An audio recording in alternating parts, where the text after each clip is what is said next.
What if your definition of sin is too small? What if the biggest problem with sin isn't that it breaks God's rule, but that it rejects God's authority? In 1 John 3:4, John gives one of the Bible's most shocking definitions of sin. It's a short verse, it's packed full of meaning. Let's read it together from the ESV. Everyone who makes a practice of sinning also practices lawlessness. Sin is lawlessness. What this verse is not saying is almost as important as what it is saying. Consider the first clause. Everyone who makes a practice of sinning. When John constructed this sentence, he used a form of the verb to do or to make called a present participle. The reason that is important is that it communicates the idea of an ongoing practice or a persistent pattern of behavior. So a more literal translation of the phrase would be everyone who keeps doing sin. What does this phrase not address? The occasional out of character slip up or failure. John is addressing people who have an ongoing practice of engaging in sin. And what is sin? The word John used is hamartia and means a failure to hit the mark. The term has its roots in archery. And what is the mark in archery? It's the bullseye. So the standard, the goal, or the target is the bullseye, and missing the mark is hamartia. That may sound depressing, but don't click away because John isn't done yet. Failing to hit the bullseye from time to time is not what's on John's mind. It's a persistent practice of mark missing and what it represents that John wants his readers to understand. So let's add the next clause to the first one. Everyone who makes a practice of sinning also practices lawlessness.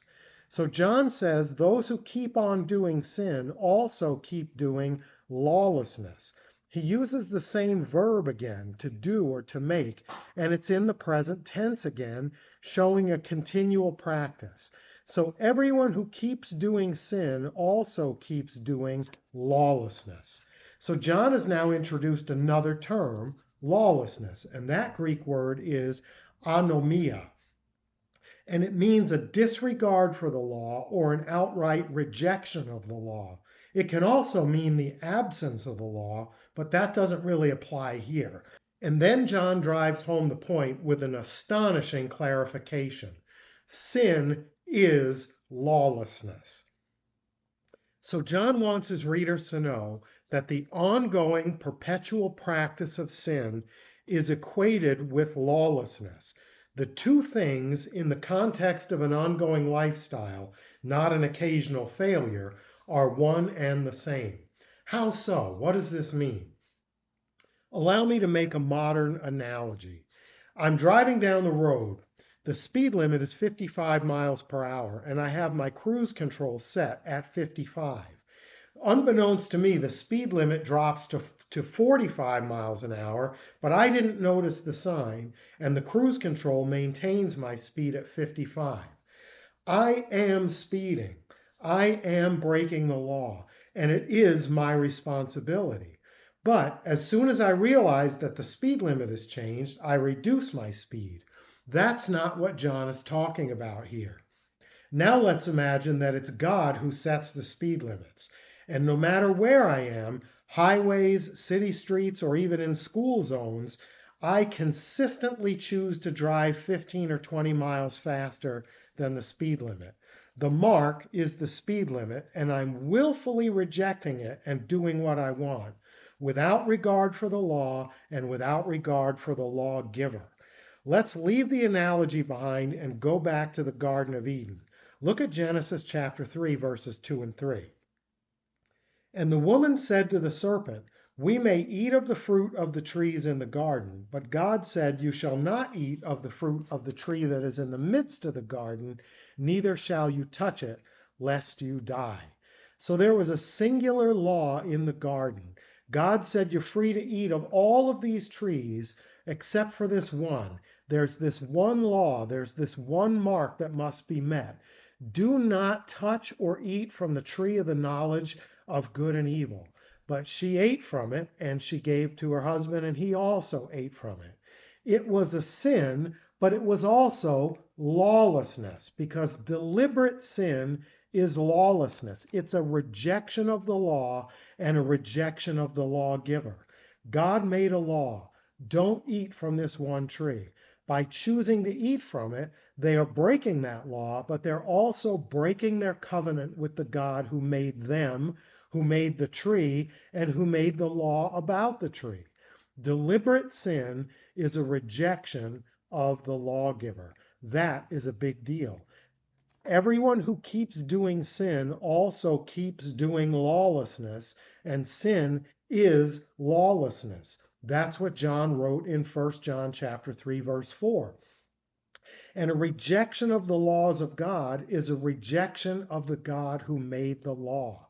Let's take an example from the Ten Commandments. The 10th commandment says, "You shall not covet your neighbor's house, you shall not covet your neighbor's wife, or his male servant, or his female servant, or his ox, or his donkey, or anything that is your neighbor's." The commandment, the law, the mark to hit is, "You shall not covet."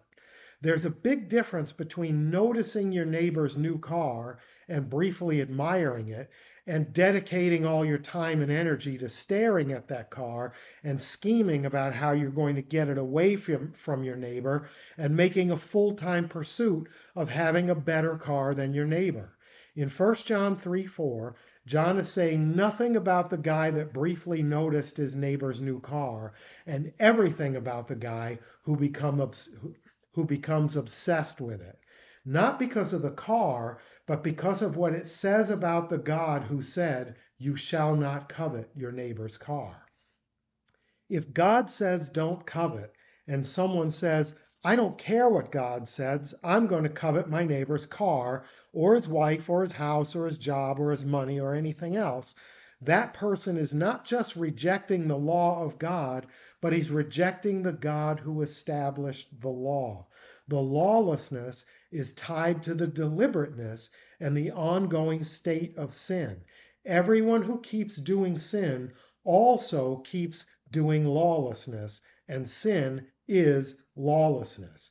But remember the good news that John has already established. In 1 John 1:9, he said, "If we confess our sins, he is faithful and just to forgive us our sins and to cleanse us from all unrighteousness." And in 1 John 2, verses 1 and 2, he said, "My little children, I am writing these things to you so that you may not sin. But if anyone does sin, we have an advocate with the Father, Jesus Christ the righteous. He is the propitiation for our sins, and not for ours only, but also for the sins of the whole world." So the issue isn't the individual act of committing a sin. It's embracing sin as a pattern of behavior, as an ongoing and continual practice. The answer is Jesus. He's faithful and just to forgive us our sins and cleanse us from all unrighteousness. He advocates for us before the Father. He's the propitiation for not just our own sins, but for the sins of the whole world. But a persistent pattern of sinning, a lifestyle of ongoing, continual sin, makes a statement that I don't need forgiveness. So it's a rejection of not just the rules, but of God as the rule giver, and of God's claim that a thing that I am doing is a sin, that it's wrong. It's saying, why would I need forgiveness when I'm in control of what is right and what is wrong? That's where the problem lies. But you cannot embrace lawlessness as a lifestyle without rejecting God's law and God as the lawgiver. Next time, we're going to look at verses 5 through 10, and we'll see how lawlessness is a sign of Christlessness.